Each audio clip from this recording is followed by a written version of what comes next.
What's up, everyone? Welcome back to TOL Talk of Life podcast. Today I'm with my friend Nicolas Laine. What's up, man? I'm good, man. It's an honor to be here. We just came back from training, and I don't know why you're not taking breath like me. You ran for the tram, that's why. How are you? I'm doing good, yeah. It's a little bit of a back injury. Not the spine, it's just a pulled muscle. But otherwise, I'm doing good. Training is going good. Oh, all right. So, I've met you 2 years ago. And first time I saw you, you're taller than me, you're a little bit stronger than me. And I never thought you could be flying like that. Like you're almost a definition of what a Spider-Man is. Thank you. So take me through your journey. Like how did you get into tricking? You're doing tricking, right? Yeah, tricking. Like how did you get into tricking and what inspired you and for how long have you been doing it? All right, so from an early age, I was always raised kind of in a house where we didn't do much sports. We didn't move much. We would just sit on our asses, just eat sweets and watch TV, whatever. And I really wanted to do sports. I wanted to do like something, I don't know, just something fun, physical. Physical, yeah. Yeah, and so I tried out like 5 or 6 different sports. I tried out like taekwondo, football. I tried out parkour and all of these different things, and nothing really clicked with me. But then I moved houses in 2017, and my neighbor, he had a trampoline. And I'd always liked doing flips. In fact, many years ago, I was I think 9-10 years old doing front flips into a mattress in my backyard. Yeah. So I was always into flips. I could do some stuff on trampoline, front flip, back flip, whatever. Well, when we got the to this, easy ones now. Yeah. I mean, people would die to try to do them, but easy for you now, yeah. Yeah, and when we moved house in 2017, my neighbor had a trampoline, and he was hyper just like me. So he would throw like double flips, triple front flips, and whatnot. And this really interested me. I loved that kind of extreme side of movement. And we got the same trampoline. I actually did double backflip on his trampoline, literally like a week after I moved in. Whoa. And then I got my own trampoline, and 3 weeks after that double backflip, I did triple backflip. I was a bit extreme there. I actually landed on my face once. And then, but I kept evolving. I was doing like double layouts and double full-ins, a bunch of big stuff, scary stuff, dangerous stuff. And then I found like clips of Shosei and Johan on Instagram. And then I was like, holy crap, these people are doing what I'm doing, but on ground. Like, how's that possible? Like, how can you jump up in the air off 1 foot and do with no support of trampoline, basically? Exactly. Yeah. I mean, there's the spring floor, but other than that, I mean, it's pretty much ground. And this was amazing for me. Started doing corks on ground. I did like cork times 3 before I could even do cart full twist, because I loved corks. And then I had an accident in 2018 of December. I was on a super trampoline, and I was just throwing these big tricks full. That was what I was doing. I landed with hands on this super trampoline. I was very uncontrolled. Yeah. And then after a few hours, I was so tired, but I was still going. And, I'd bailed full before. I'd like done a double full twist and then got lost and landed on my side, whatever. I wasn't scared of that. I should have been though, because I did a double full in, half out, and then I landed straight on my face.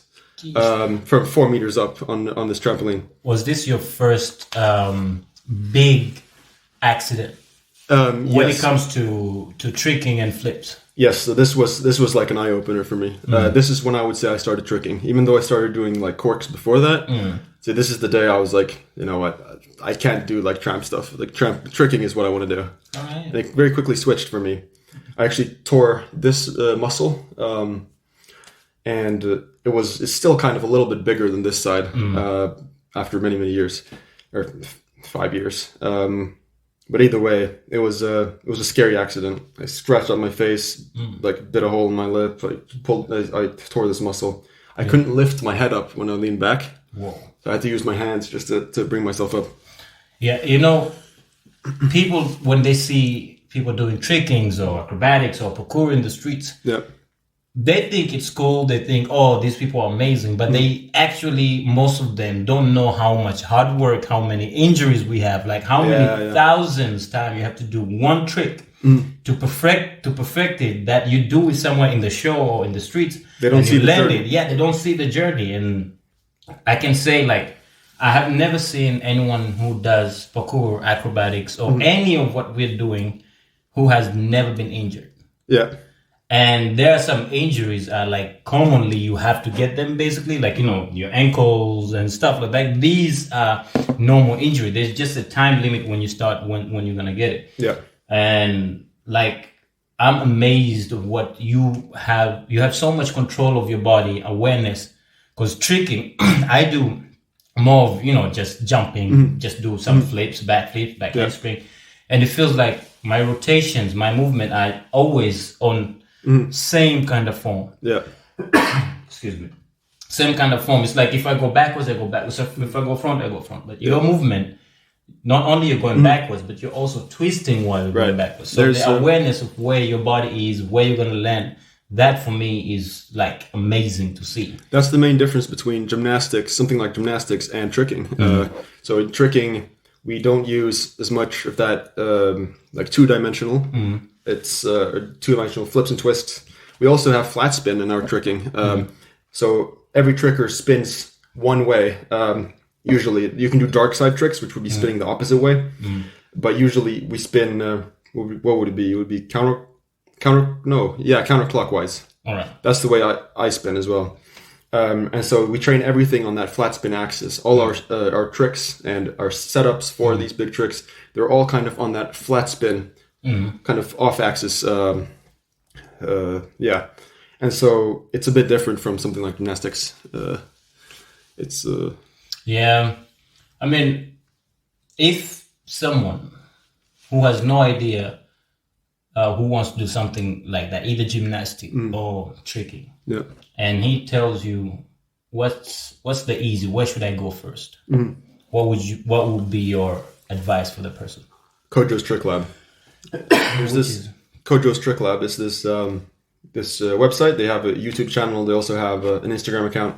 You go over there. They have tons of tutorials, and you pay them. You can buy a subscription for like just a few dollars, and it's you get so many tutorials. There's like 1,000 different tutorials, mindset videos. I've made a video on there. I'm making another one. All right.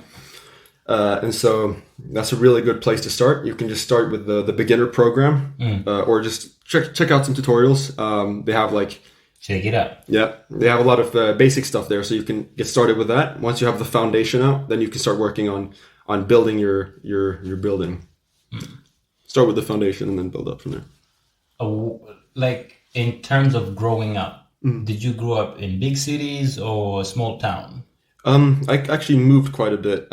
So I was born in Finland, and then when I was a few months old, I moved to Canada, and then I lived there for a year and 10 months. Moved to Sweden. No. I moved back to Finland.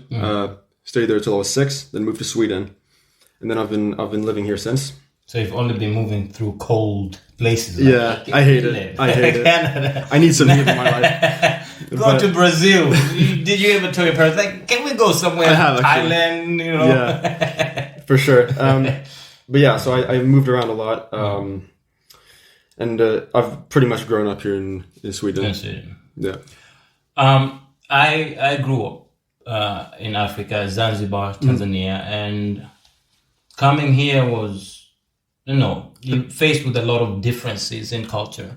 Yes. And I see the difference between, for example, when it comes to training, the things that you have here in Sweden or in Finland, like Europe, particular Scandinavian countries, you have so much support from government, so much support from the communities, and freedom. Have like different gyms and everything. But it was harder for me to cope because back where I come from, there is no one gymnastic gym to this day. Yeah. No gymnastic gym. Like a proper gym. In the whole islands, Zanzibar is 2 islands, over 1.6 million people. No single gymnastic hall. You should build one there. Yeah, and we need people to help so we can build that for the kids there. But the way we train there, for example, I lived 5 minutes away from the beach, Right. and I would run from home to the beach, train at the beach, then go somewhere to stay, do some push-ups, then go some on the grass, do capoeira, then go to the sand, do tumbling, backflips and do football and everything. So we don't have the infrastructures, but we use whatever the environment, whatever the nature gives us, and it becomes cheap for us to train because we don't have to maintain on any of this. It's nature. That's true. And coming here, I was not used to this because I like to do everything, swimming and everything. And in Sweden, I had to go, if I want to do capoeira, I have to go special gym, breakdance, special gym, Afro dance, special gym, and everything you have to pay. Exactly. Now it became like $300, like 3,000 kroner per term that I have to pay for this, where I used to do for free. So what about you? Like, how was it for you to go and have, because I know you do a lot of trickings. You don't do much other stuff. Yeah, exactly. And I guess that's, for me, I see it limits people because everything is expensive. You have to pay here. Yeah. While you're doing trickings, was it any time, were there any time where you thought, I want to try something else? I've had like at times when I'm failing a lot in tricking and things aren't going too good. Maybe someone told me that you can't make it, you can't become, you should be realistic here. People told me something like that. Shut you down, basically. Yeah, so I've considered like, should I go another way? But it always comes back to the fact that I love tricking too much, and it's my lifestyle. Like, it's not just a passion anymore. It's my life. All right. So it's not something I'm gonna just quit. I'm gonna build my own gym. I'm gonna make my legacy and help other people, younger people, learn tricking and create a lifestyle like me. When they were telling you that, was it more in competitions or just when they see you in the gym? Sorry. Like, people tell you maybe this is not your path for you. In what scenario? Were you just, like gym training, or were you in a competition where you compete and maybe you didn't win at that time and people are telling you that? Well, the thing is, tricking is not like a big sport. There's no real formal competitions like gymnastics. We don't have the federation. Yeah. We don't have this big unit that's controlling everything. It's just kind of a culture, and we get inspired on social media. And so I was just training for myself and thinking that, you're going to make it with tricking. You're going to become famous. You're going to become rich with it. That's like, you have to be a little bit insane to believe that. And my parents think that as well. So they often tell me, just be realistic. You're not going to make it. And so it was, I don't want to like talk bad about them. They've helped me a lot with my journey. They've paid for my training. So I'm so thankful for them. You mean parents? Yes. Yeah. But they oftentimes, especially as I get older, and getting a college education is important. They start stressing that maybe I should be a bit more realistic. Yeah. But I'm not gonna I'm not gonna stray away from that road. I'm confident in my. That happens a lot because most people are not in your head. They don't know what you're thinking. They don't know what somebody's thinking. They don't, And with this life system now, this is what I feel like. There's so much pressure on you. Have to secure. You have to be secure. You have to have an income, basic income. You have to do this. And then for some people who have, dreams, they have ambition to do something. They're working on something, and it might not work for maybe 2-3 years. Right. And it's hard to get support from people. I understand when it comes to that. It happens to me as well, but I'm not much in your scale. But before we wrap this up, talk to me about your future. You say you want to build your own gym, you want to help people. Like, if you don't mind to share, like, what is it? All right. So tricking for me it's freedom. Like, it's I want to do it for the rest of my life, and it's I don't know how to explain it. It's just a part of me, and so I'm going to use whatever, because I joined so much. It's a part of me. Why should I do something else? Because then I'm going to be missing something. I'm going to feel like I'm missing something for the rest of my life. Like a puzzle piece is missing. But tricking kind of completes me. And so I'm going to do that for the rest of my life. I want to become a tricking athlete. which I am, a professional one, a stuntman, and I want to build my own gym and help younger people get into the same lifestyle, because tricking saved my life.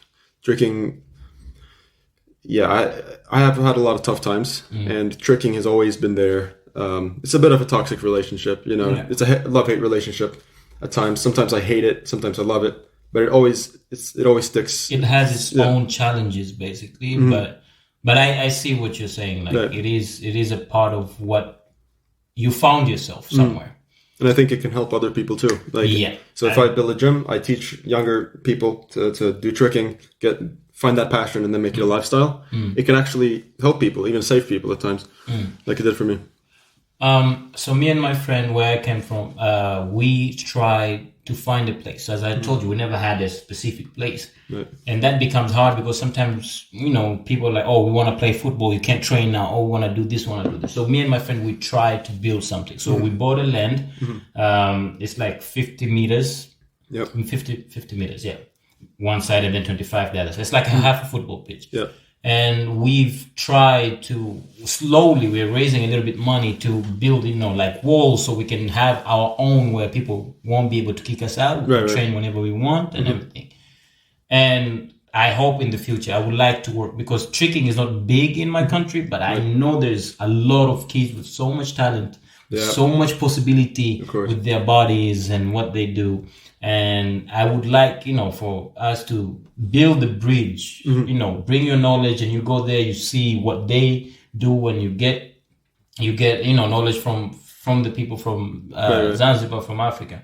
And we can build that bridge, and we can share, you know, knowledge and other stuff. So I hope we can talk more about this later on, and maybe we can make it happen. Yeah, of course. I would love to see that. And I've also seen the African community for tricking has been growing a lot. You can see on Instagram there's a lot of African trickers. A lot of them are incredible. I mean, they're doing triple corks on just ground. On the ground. That's exactly. But the problem is with that, when it comes to injuries.